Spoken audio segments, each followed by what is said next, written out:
ډیرو کسانو ته بیلنس ور ختم شي یاره وای راشه قرض والا نو قرض به مخکې 20 روپۍ و بیا به 25 کټ کولې اوس غالبا 25 روپۍ ورکوي او 30 که 35 داسې کټ کوي خو ګورې ما مسلمانو یاد وساتئ دا روپو له پاسه اضافي روپۍ اخیستل دي او میس کې وخت پکې راځي نو دا نسیه دی نو جنس په بدل کې جنس راغی او میس کې نسیه پکې راغه اگر چې قدر نشته تلل نشته خو دا سود کې راځي لږ دی ستا په سترګو کې څه نه ښکارېږي وګورې دا هم سود دی نبي علیه السلام فرمایي یو وخت په داسې راشي چې دا سود سمیل چې دی بین چې دی دا به ټولو خلکو سپېږمو ته ورورسېږي خدا را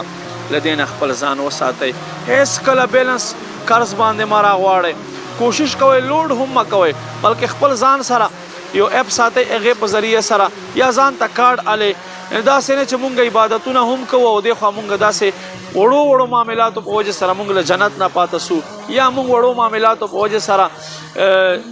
جهنم حقداري وګرځېږو کوشش کوئ ویډیو مخکې د سره شیر کړئ چې زما مسلمانو ته ورسېږي شکریه